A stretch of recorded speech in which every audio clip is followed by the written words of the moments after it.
Hey there guys, alright, today we are back with some more geography now. This time we're on to Equatorial Guinea. I'm hoping Barbie's audio is better than the last episode, because that was really fucking quiet and it bothered me.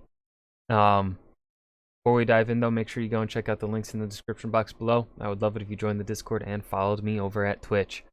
Now all that stuff is out of the way, let's learn about Equatorial Guinea, which is in Africa. No. Yes. Yes. Once upon a time, Spain was all like, I'm gonna take over the Americas. Yeah, that's where all my glory is gonna shine. What? Okay, look, just go play with Western Sahara or something, okay? Just don't bother me, okay? I'm investing in your bigger brother that I care so much more about. And that child grew up to be Equatorial Guinea. Okay, so it is Africa. It's time to learn geography. I believe it's right over here. Equatorial Guinea, I think. No! Hey everyone, I'm your host Barbie. Hispanics of the world, say hi to your far-off distant linguistic African cousins that you may not even know existed. Seriously, Spanish-speaking Africans. Cool, huh? Yeah, and this is where you can find them.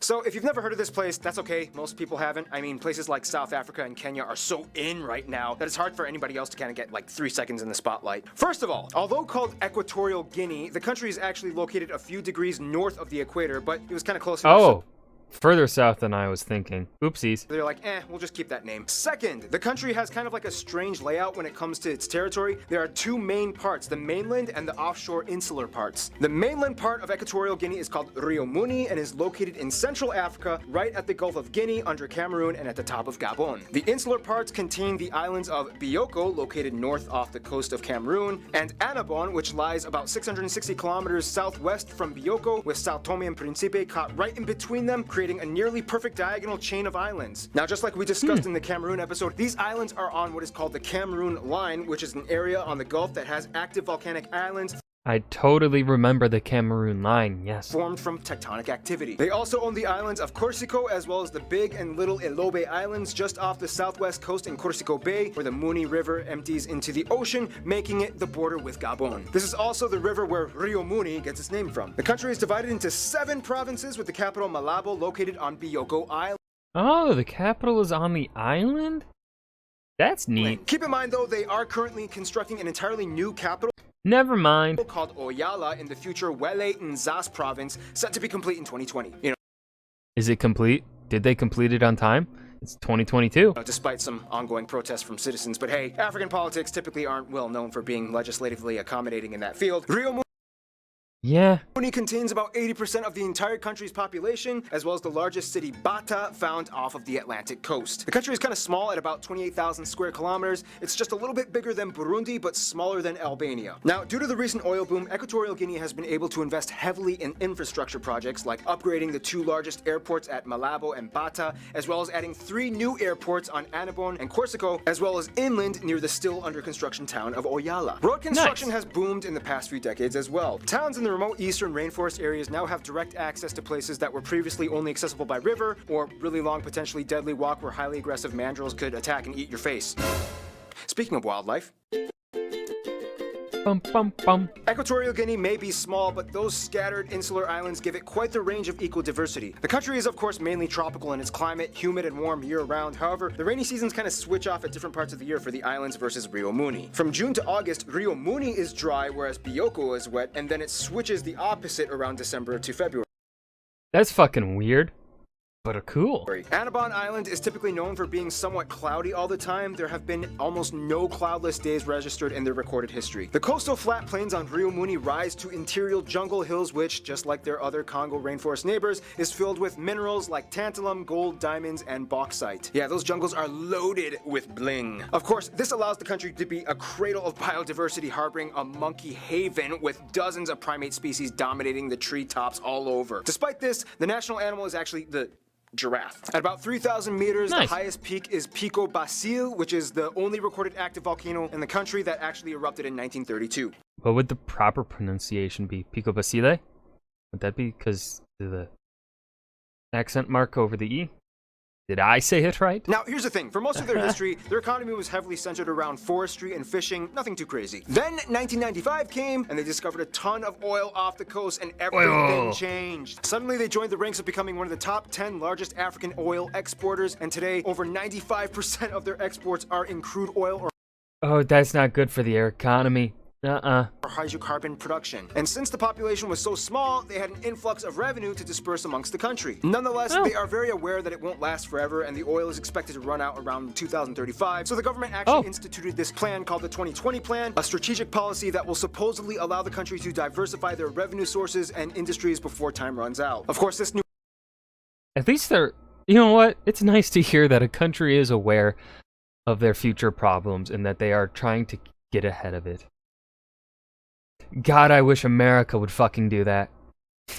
policy hasn't been shy of a few controversies from the populace, and we'll dive into that right about now. Bum, bum. Equatorial Guinea may be going through some economic prosperity seasons, but there are some issues at stake. The people of Equatorial Guinea are unique in that, unlike most African nations, they come from centuries of Spanish influence. First of all, the country is made up of about 800,000 people. Oh, they are really small. And has the highest per capita GDP in Africa as of 2016. Nice. Good for them. Good for them. Keep in mind, this is due to the very small population, hence per capita. Nigeria actually has the largest GDP overall. The country is made up of numerous ethnic and tribal... Yeah, but per capita is still good. I'd say. I personally think per capita is better than overall total GDP. groups, the largest ones being the Fang at about 86%, the Bubi... Booby at 7. Man, whoever commented a few weeks ago that the title should change to Barbie and Ryan share a single brain cell. You're right. Fuck. 5% are made up of smaller groups like the Ndowe, Anaban, Buje. Gotta hear him say it again. And tribal groups, the largest ones being the Fang at about 86%, the Bubi, Bubi at 7%, 5% are made up of smaller groups like the Ndowe, Anaban, Bujeba, and the rest are other groups like Spanish, Chinese, and other Europeans at around 2%, mostly Spanish. Although Spanish is the official language spoken by about 70% of the country, French is commonly spoken as well, especially since they are kind of surrounded by and are forced to interact with French-speaking neighbors. Ew, interacting with the French? Ugh. Disgusting. Portuguese is also spoken, which allowed them to join the list of Lusophone nations recently. Nonetheless, most people identify with their specific ethnic group and language first, and then speak Spanish as a second language. They became the first non-Francophone nation to join the financial cooperation in Central Africa and use the Central African CFA franc as their currency. They also use the Type C and E electrical outlets at 50 hertz and drive on the right side of the road. In 1960, hear that, England? And a couple other countries? The right side of the road. Okay? The right. It's literally in the name. It's the right way to drive. Okay? Driving on the left is just wrong. Okay? You're driving left. There's no double meaning there. No. Gross. 68, they gained a relatively smooth independence from Spain, and then, well, you know how it works in Africa. Term 1, having fun. Term 2, watching you. Term 3, oh, you're gonna get assassinated. No, seriously though, this guy was insane. He called himself God, and the unique miracle of Africa, drove out a third of his population, he stole the money from the treasury, and on Christmas, he made his soldiers dress up like Santa Clauses and ordered them to execute 150 of his opponents in Malibu Stadium, as Mary Hopkins' song, Those Were the Days, blasted on the speakers. True story. Fun stuff. What? Is that... I don't want to believe that's... Is that real? That's fucking insane. Side note, his children were whisked away to North Korea before his death, where they grew up and learned Korean. His daughter Monique actually just wrote a memoir. Look it up, it's fascinating. Then his nephew rebelled and started a coup and destroyed the regime. To this day, they claim to be a multi-party democracy. However, in practice, it's more classified as a dictatorship, as Teodoro Nguema Obiang Mange has been president since 1979, and even though there's a controversy behind his rule, people are kind of like, well, at least he's not his uncle. I mean, he did kind of help build the infrastructure, so Nonetheless, wealth distribution is still an ongoing issue. The majority, at around 87% of the country, identifies as Catholic, which is why it was a huge deal when former Pope John Paul II visited Bata in 1982, and the rest are either Protestant or indigenous animists. Culture-wise, Equatorial Guinea has a very vibrant artistic side, noted for their abstract sculpture work, dominated by the Fang and Bubi cultures, especially in the capital. God damn it. The fact that there's no hesitation. Oh, God. I'm super hyper self-aware now of it. One brain cell, Paul. One brain cell. You and I, buddy. Malibu. Artists like sculptor Gabriel Mokolo and cartoonist Ramon Esono Ebale are well known, and international pop star Amphibio, who toured across Europe, who is also a cardiologist on the side, believe it or not. Another notable figure would be Eric the Eel Musambani, who just didn't give up at the 2000 Sydney Olympics. You'll typically see the Ibanga white powder dance happening all over, as it is the national dance of the Fang people, typically done with music played by drums, wooden xylophones, and thumb pianos. Cassava is the staple food mashed up into a paste, and famous dishes include peanut cream chicken with boiled plantain and fish with crushed pumpkin seeds served in a banana leaf. And of course, many of the dishes include Spanish-influenced ingredients and techniques. You can totally find an interesting African-style paella or coquetas. And that's not the only thing they share with Spain.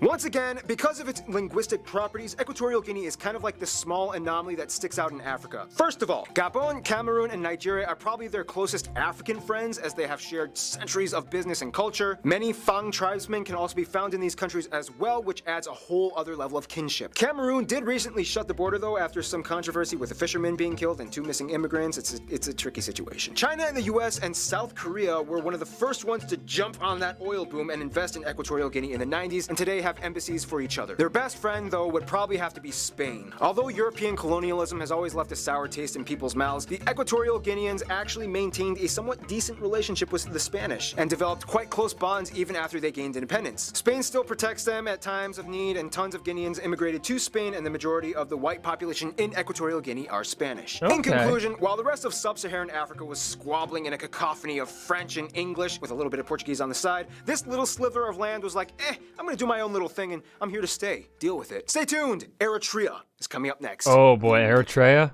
Well, that's gonna be Eritrea is gonna be a spicy episode. But this one, Geography Now, Equatorial Guinea. This was so much better than the previous episode. For one, I could hear Barbie, right? The audio level was perfect for my end of things. So, you know, I didn't have to turn on closed captioning to understand what the fuck was being talked about. And also, booby. I'm a child. I am a child. Anyways, I hope you guys enjoyed as much as I did. Remember to hit that like button and subscribe for more, and I will see you guys in the next video. Peace.